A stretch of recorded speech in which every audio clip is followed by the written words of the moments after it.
Hi boys and girls, it's Miss Smart here. Today I'm going to read you one of our stories that is going to be a nominee for our 2021 Child's Book Choice Awards. This first book is called Kayoshi's Walk by Mark Carlins, and the illustrator is Nicole Wong. This story is about poetry, and something that's really cool that the author Mark Carlins did is that he wrote haikus and he put some of his haikus in the story. So embedded throughout the story, you'll see different little poems, and there's 3 lines and they're all italicized. So the font looks a little different so that you know that that's a poem that he wrote to go with the story. So this is called Kayoshi's Walk. I hope you enjoy it.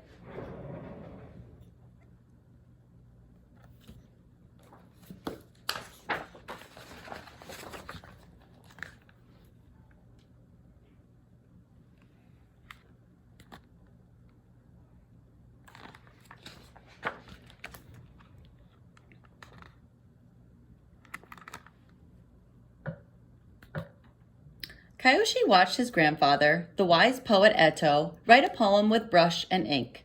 The brush flicked across the page. The dripping faucet takes me back to my old home. Raindrops on Frog Pond. The words made Kayoshi smile. He wished he could make poems too. Where do poems come from? He asked.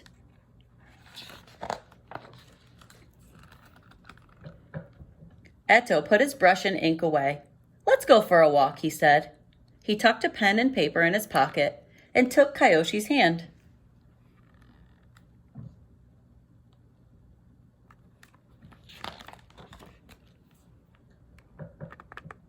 They walked by the store on the corner. The sun shone out from behind a cloud.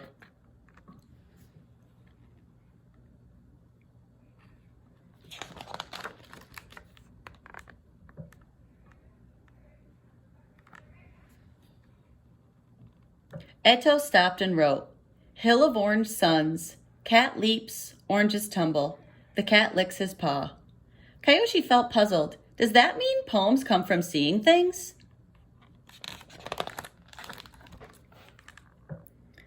They kept walking. Kayoshi noticed a flower growing out of a crack in the sidewalk. A girl whooshed by on roller skates. At a sound, Kayoshi and Eto looked up.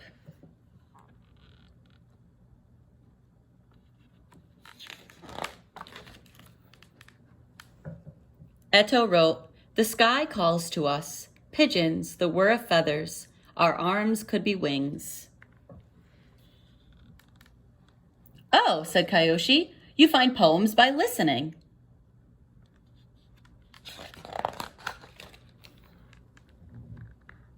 They passed by an old house with a tall wall around it.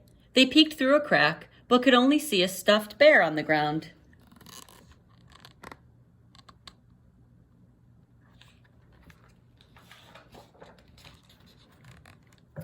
Eto took out his pen and wrote, His boy moved away. Lying by the empty house, a lonely bear waits. Yes, said Kayoshi, poems come from your imagination.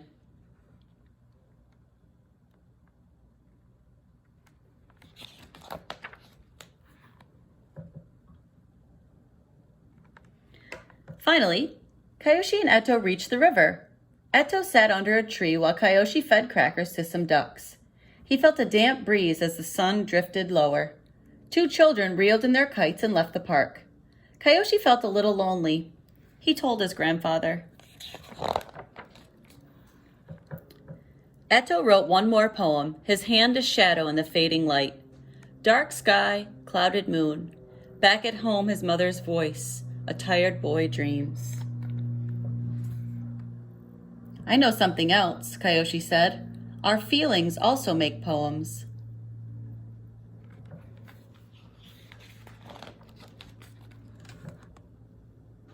The wind sighed through the leaves. A boat full of people floated past, its lights glowing on the water. Eto touched Kayoshi's hand. Now do you understand where poems come from? He asked.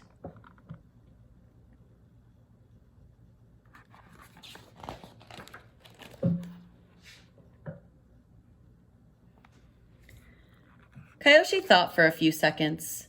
They come from here, he said, and opened his arms wide to take in the river and the sky and the distant buildings. And they come from here, he said, and pointed to his own heart. Yes, said Eto, and they come from the way the two come together. He brought his hands close, touching one to the other.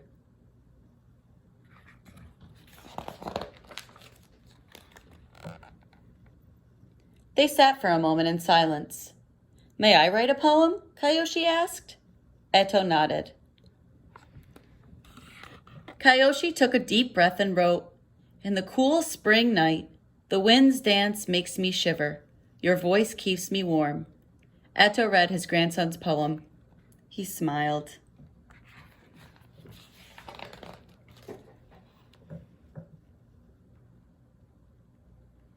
Kyoshi slipped his hand into his grandfather's. Under the streetlights, they began their long walk home. And in everything there was a poem. The faces of the people, the sound of the river, the moon breaking from the clouds. And that's the end of the story. There's an author's note on the last page. So this is a note from the author. He writes, My own life as a writer began with poetry. I wondered, like Kyoshi, how to find poems of my own and how to write them.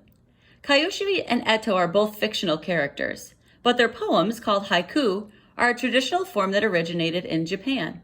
The most famous writer of haiku was Basho, a Japanese poet who lived from 1644 to 1694. I like to think that Eto is similar to Basho and that both are keen observers of the world. Haiku do not use rhyme, and they often concentrate on ordinary, unpoetic things. Taking a walk, brushing your teeth, toast popping from the toaster, a crumpled newspaper blowing down the street. The focus is on the moment. Often the final line of a haiku has an unexpected image, a surprise. A haiku is always written in 3 lines. Haiku in English commonly have 5 syllables in the first line, 7 in the second, and 5 in the third, a total of 17 syllables. In the original Japanese, it's not syllables that matter, but sounds. In English, some poets reflect this by choosing a looser style, writing 3-line poems that do not conform to the 5-7-5 pattern, but capture the spirit of the haiku by focusing on nature, spontaneity, and simplicity of expression. Usually created by a single poet, haiku can become part of a game-like form called renga, in which 2 or more people write linked poems. Haiku can also include painting and calligraphy. If we look with a poet's eye, everything becomes poetry.